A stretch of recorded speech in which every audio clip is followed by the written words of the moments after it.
Hello everyone, I'm Cameron Diehl, the Executive Director of the Utah League of Cities and Towns, and welcome to our Wednesday web chat. I'm joined by Abby Osborne, who is the Vice President for Public Policy and Government Relations for the Salt Lake Chamber.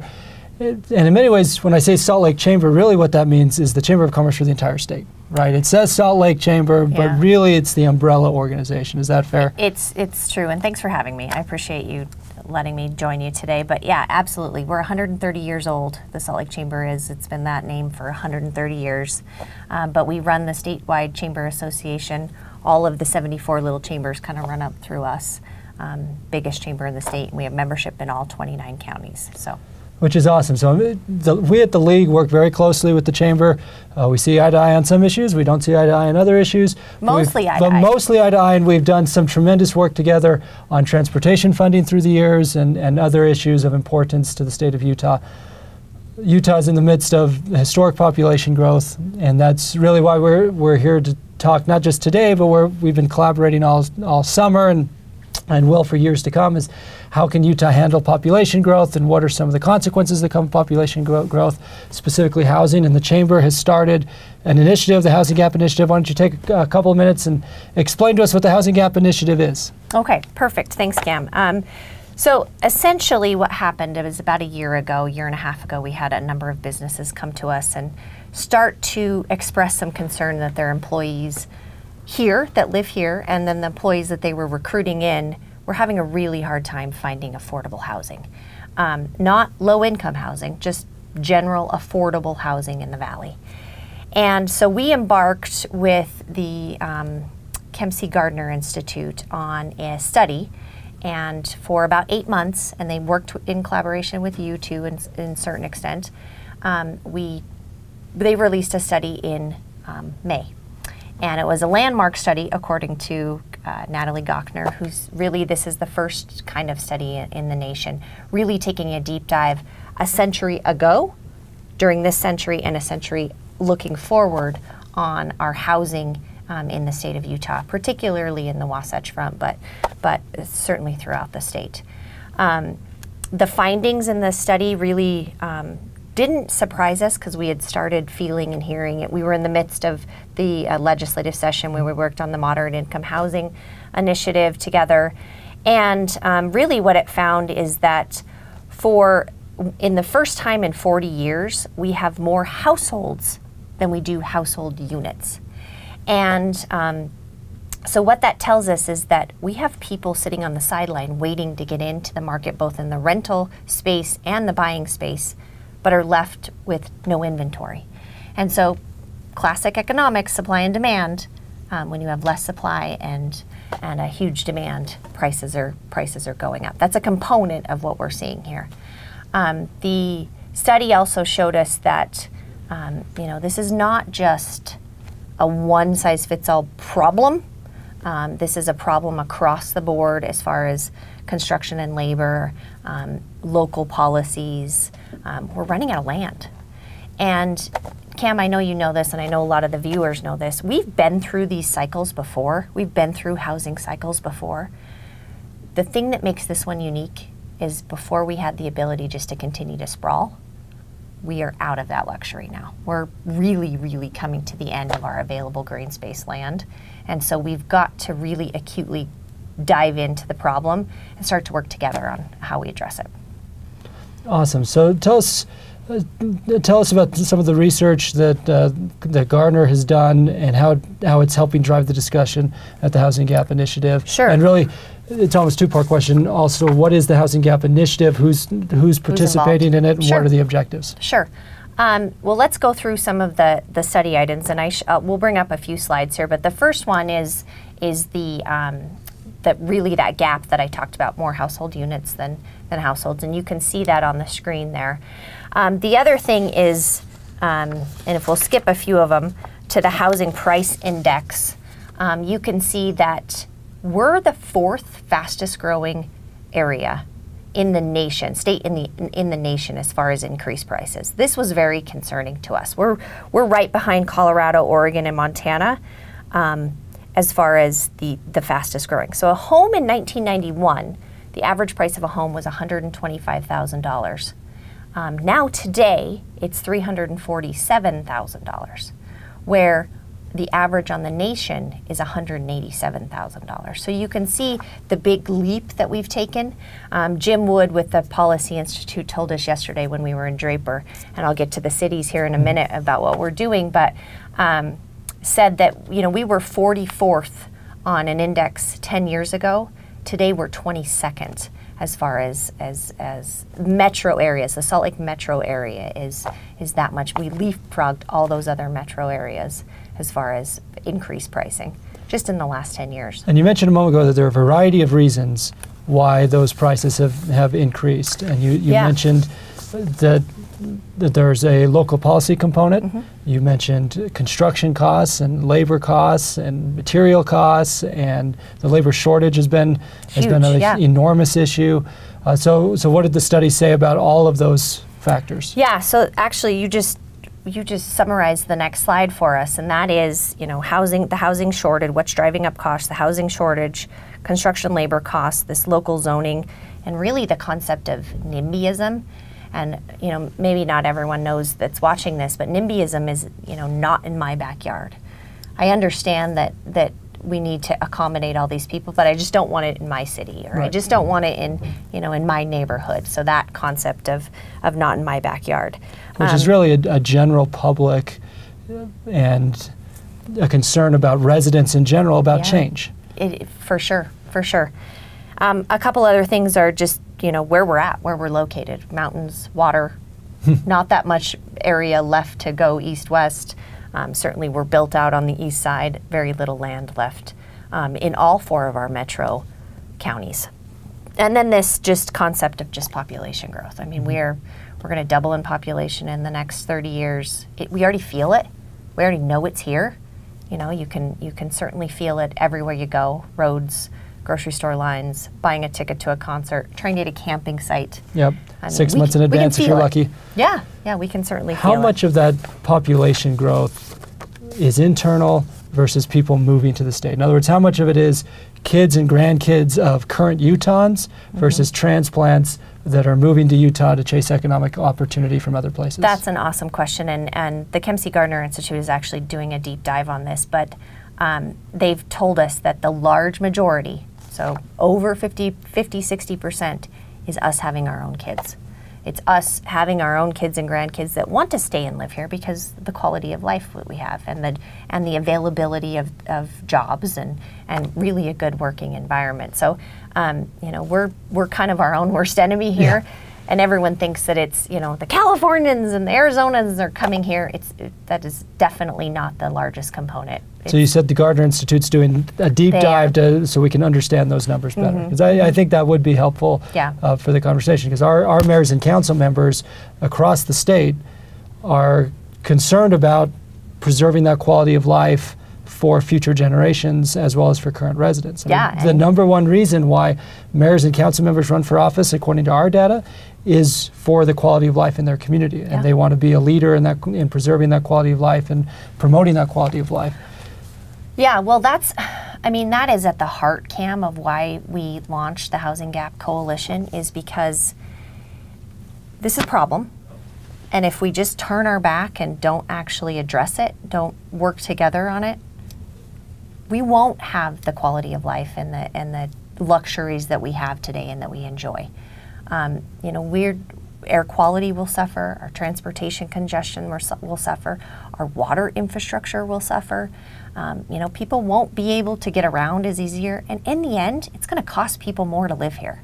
Can you imagine sitting in traffic for 80 minutes as opposed to 20 minutes? You're just burning that much more gas. I mean, it will be in the pocketbooks of the general residents in the end. And so we do not want to turn our back and just let it happen. We want to actually help guide how it happens and really influence how it happens.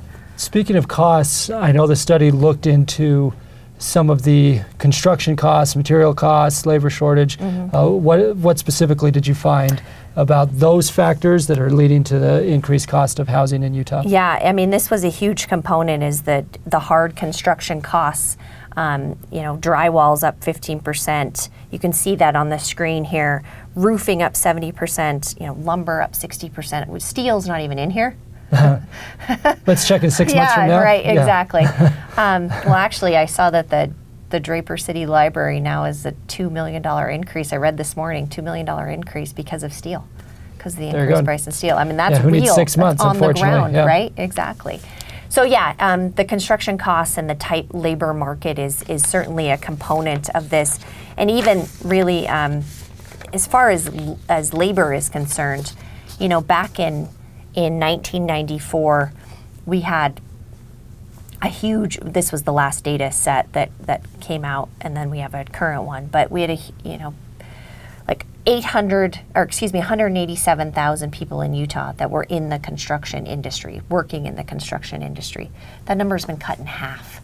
Even as the overall population of the state has increased. Yep. There's just not this desire for the younger generation to get into this industry. And this is, the construction industry is a huge booming industry, certainly in Utah. I mean, we're building the largest construction project in the Salt Lake City airport.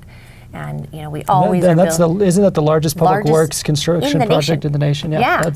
Which is really kudos to Salt Lake City for all the work beforehand to and not prepare one tax increase. Yep.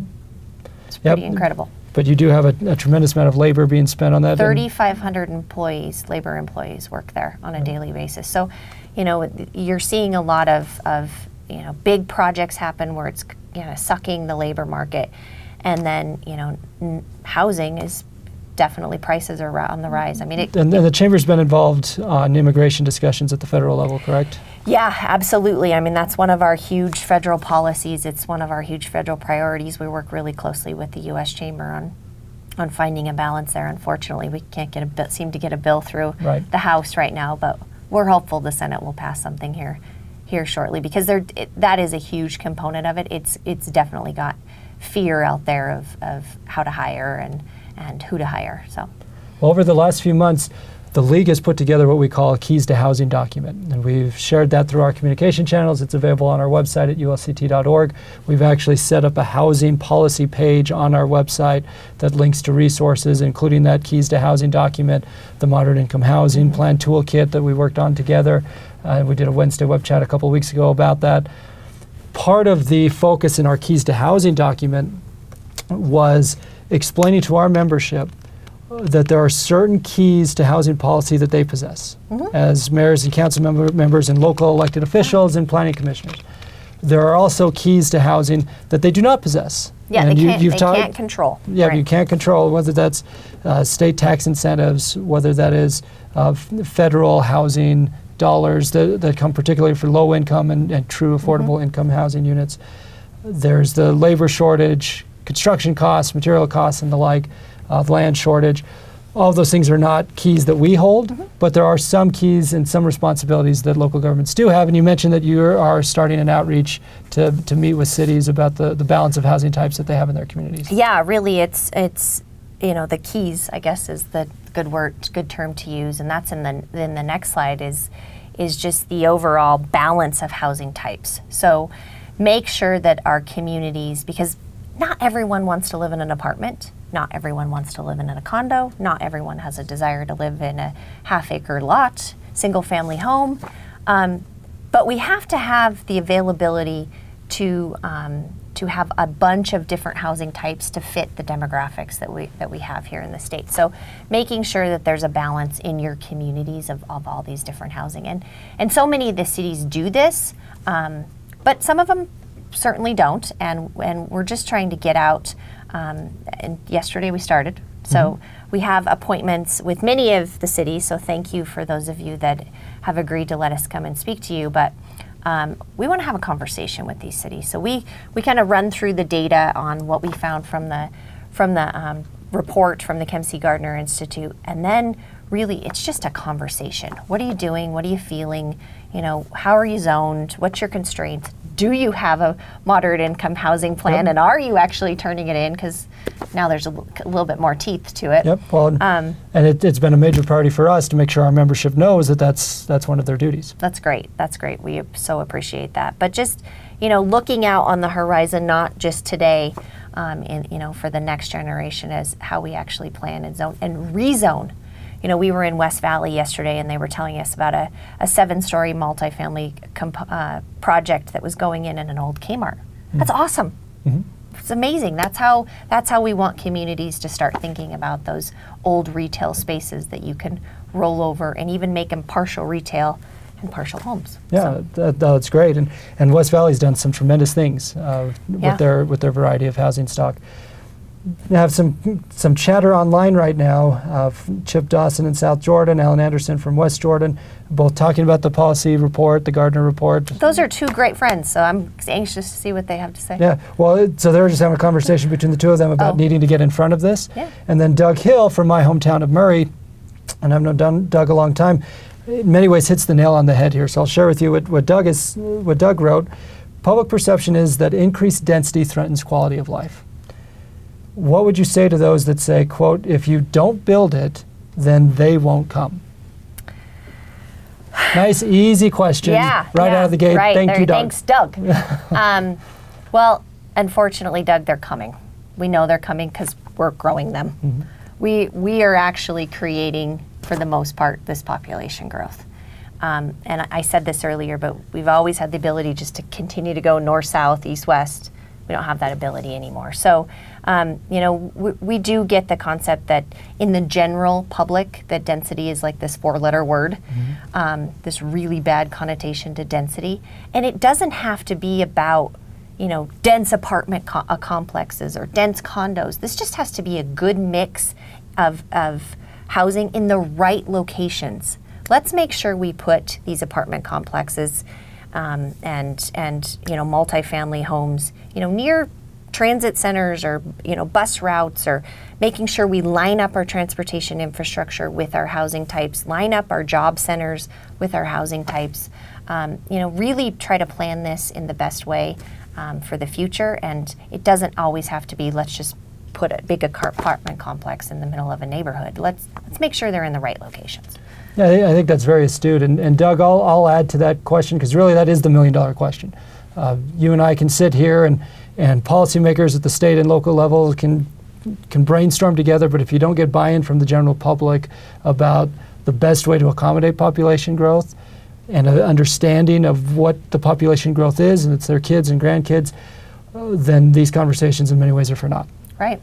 And so the League, the Chamber, and other organizations through the Housing Gap Initiative are working closely to make sure we understand the exact concerns of residents. Yeah, what are their feelings? Yeah, what are they most afraid of when it comes to population growth? Are they concerned about traffic? Are they concerned about general change? Are they concerned about how their neighborhoods are morphing? Are they concerned about the 6-month wait for a campsite? Like, what is it? And then how can policymakers, particularly on the local level, because they're the most responsive to, what do you always residents. Say? Government closest to people governs best. There you go. Yep. Thank you for remembering. But how? I didn't actually remember. But you knew that I like to say it. Yes. But how do we help those policymakers mitigate those impacts while also preparing for the future? Yeah, and we are working together, and we'll do a deep dive on what people are thinking and feeling, and how this is actually affecting them. And then we will actually, as the Housing Gap Coalition, run a full-blown media campaign to the general public. So we'll start that after some of this research is done, using the data from the study, using the data that we get together collectively, to really start to change the hearts and the minds and educate people on why this is so important. Because this is really about, where we want our kids and grandkids to live, because we certainly don't want them to live in our basement, right? And only afford to live in our basement. And we don't necessarily want them just to leave. And we absolutely don't want the economy to start stalling because of this problem. So, just get the general public aware of what's going on. There are people out there, we talked about the NIMBYism. There are people out there that actually get this now, today, and are okay with the fact that we're planning and building in a certain form or fashion, they're just not coming to the city council meetings. They're not the ones that are speaking up and saying, hey, yeah, I get this. This is absolutely okay. And so we've got to get those guys to come out off the sidelines too, those people.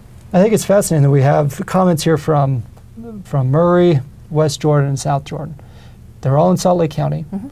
They're all within a few miles of each other. Yet they're really three different communities. Totally different. Murray, again, full conflict of interest and full disclosure. Everybody knows I'm from Murray. I'm proud of it. I'm a proud Spartan.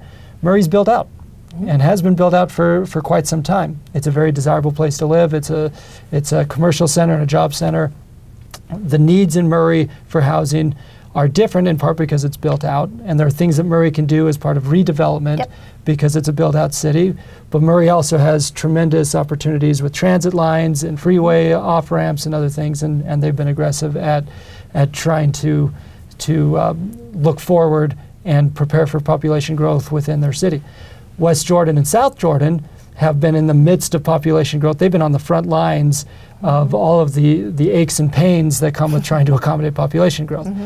And so a solution for Murray is not necessarily the solution in West Jordan. That's right. And even though West Jordan and South Jordan share boundaries, it's probably not the same solution for both of them. So as you're doing your listening tour, how much are you communicating with these city councils that there is no one-size-fits-all No, approach? and that's so important. It's certainly important to us in the business community. It's important to our business leaders that all of these communities have a unique feel and look to them. And that we're not all, I said this yesterday in Draper, we don't all look like the Trumans. We're all not the same community with the same light poles and the same, look and feel. There's got to be a uniqueness to each community. We just want communities to start seeing the big picture here and going, how can we help affect change? What can we do in our communities to absorb some of this growth, really plan in a really smart fashion, and start to help with the solution. Because we can't have, the one thing we can't have, Cam, is all of this new, wherever all these new people are going to live in one or two or three communities. That is absolutely the worst policy that we could have. But we also have to have everyone at the table working collectively and working together on, hey, here's what we're doing, here's how we're affecting this, and work together on it. So another one of my sayings is that you need to think regionally but act locally. Yeah. And so if you're in a established mid-sized city that doesn't have any new open space to build on, no greenfield, you still need to be aware of those bigger issues that are happening regionally as you're making your local decisions. Well, just like if you're a city that has a ton of greenfield and you're booming right now, think regionally and figure out how do all these pieces come together. Here's a great example of a built-out city and some of the things that they can do. I gave the example of West Valley yesterday with the Kmart example. That's a great redevelopment, rezoning, look and feel. There's also the old kind of multifamily, the fourplexes that were built, decades and decades ago. How do you actually turn that over to something that can accommodate more people potentially? And it's just looking at your community broadly and go, hey, here's an area where we can really focus in on. We know a transit line, a bus line is going to go here. What can we do to accommodate more? So. We'll have a great point here. It's coming in from the Mayor of Cedar Hills, Jenny Reese. Mayor Reese is a rock star, and I'm going to paraphrase what she wrote here. That is long. It is long. She was going. She said, one of the frustrations we faced is explaining to state leaders that density does not always mean affordable. The state seems to be continually looking to penalize cities for not having enough affordable housing, even though we can't control market forces or housing prices. We're near build-out, but we don't have any transit in our city, and yet it seems like the state's seeking this one-size-fits-all approach. So from the chamber perspective, recognizing you have businesses of all shapes and sizes across the state, those in communities like a Cedar Hills, as well as communities like a Provo, both of which are in the same county. How would you address the one-size-fits-all piece, as well as the piece that we at the League wholeheartedly agree with, that density does not always equal affordability, and so density is not always the best approach. How would you address Mayor Reese's concerns? Yeah, no, absolutely, and we're seeing more and more dense units actually not in the subsidized affordable realm, and really that's not what we're focused on here. You know, to make sure that we're talking about affordable housing, but it has to be a component, and I think it needs to be a tool that the state helps these local communities with, and to make sure that you're balancing that out. And that's part of your conversations with the developers too, to make sure that, you know, there's a component, a certain percentage that's affordable. But yeah, we're seeing more and more of these, you know, condos that are $300,000, $400,000. I mean, that's not necessarily affordable to all of our demographics. I mean, a stat in the reports showed that in the Nebo school districts, which is near Cedar Hills, a first-year school teacher can only afford 1% of the housing. I mean, that's a problem. We're keeping out, you know, policemen, firemen, school teachers, nurses out of our communities because they can't afford to be in them. They can't afford to live in them. And so, absolutely. But to her point, right now it's supply and demand, right? There's huge demand, so people are asking more for their homes. There's 15 offers. You go to get a rental piece, and you know it's unbelievable what rentals are costing right now. But the market can demand that right now. And there's limited ability for cities to impact that. So let me tell you why we named it the housing gap. Mm-hmm. Because the first thing that we have to do is we have to close the gap between the household units and the housing stock that we currently have. That gap of the number that I showed on the very first slide is really what we have to close right now in order to kind of try to stabilize this huge spike. This is California back right before the boom, the housing boom in 2005-06 is that huge increase of people just demanding homes, and the prices were skyrocketing. My neighbor just sold their home and had 22 offers in 24 hours. Wow. And got a lot more over asking price. That doesn't work. Well, it works for the person who's selling the home. But where are they going to go? Unless they're leaving the state, they're going to be in the same situation to try to find their next home. Yeah. So. Yeah, and there are a couple of thoughts that come to mind with Mayor Reese's point. I'll start just on the density and affordability question. We have been trying at the League and in that Keys to Housing document and elsewhere to distinguish between low income, true affordable housing, and then the general concept of housing affordability. Yeah. When you look at a lot of the multifamily housing that's popping up in Salt Lake City, for example, a lot of them are luxury apartments, and that multifamily housing is by no means affordable, even though there's high density. So that provides more units in the market. Yep. Doesn't necessarily address affordability. Correct. If you're a city, use Cedar Hills, if you're a city that's built out and you have your existing housing stock, your toolbox is somewhat limited, but you still do have some tools. And it may not revolve around new construction. It may revolve around infill development. It may revolve around accessory dwelling units, where you can figure out if there's a way to maximize the existing housing stock in certain places where it makes sense.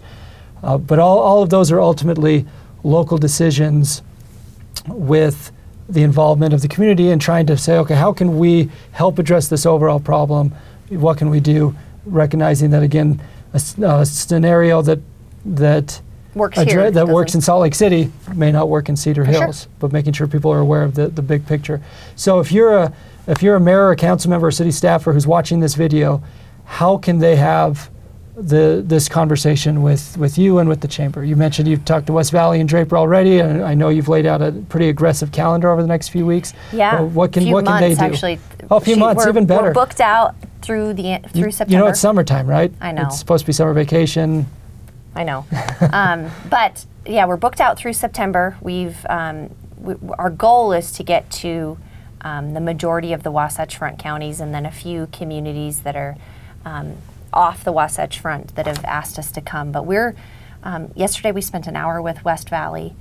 We spent about 45 minutes with Draper, and we've got 4 more next week. We're just trying to hit every either working meeting with the council or pre-meeting with the council or actually at the city council meeting to have this dialogue. We don't want to just come and say, this is what you need to do, but we want to know, what are you doing? What are City X doing And how can the business community be supportive of it? Yeah, and here's some things to think about, and just have you considered X, Y, Z. So just some of the stuff that you just talked about. So yeah, it's been, we're only 2 in, and we went West Valley to Draper, so they were very different conversations, but in the end they were grateful that we came and had the dialogue, and we're really looking forward to doing this for sure.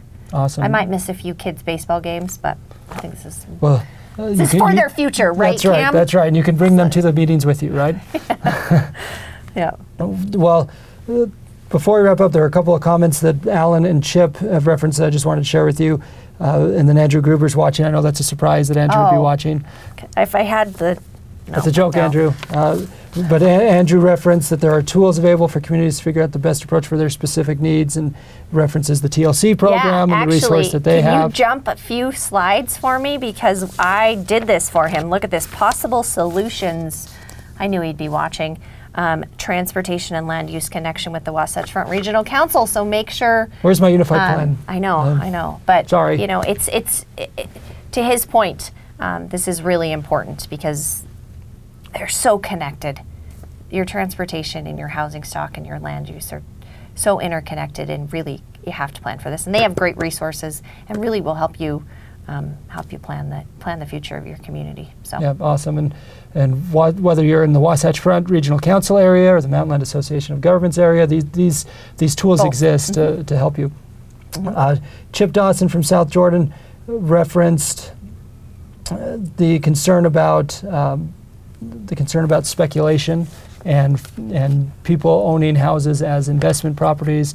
References that's a major issue in California. I know the development community has been concerned about that and how that's helping drive up land costs as people sit on land, waiting, knowing the market's growing, and ultimately when someone goes to develop that land, those costs ultimately get pushed down to future home buyers, and that's a major concern. On a positive note, Alan in West Jordan wanted to share that they just approved a small residential development with single-family units around the perimeter and senior housing in the center, and the surrounding neighbors were supportive.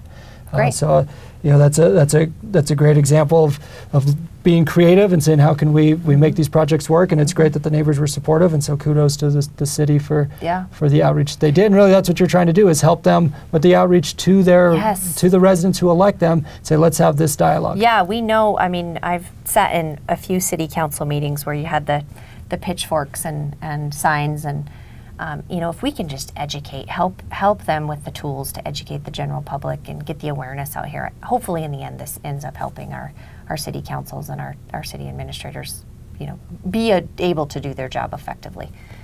So this won't be the last time that we'll be talking housing gap. You presented at our policy committee last month.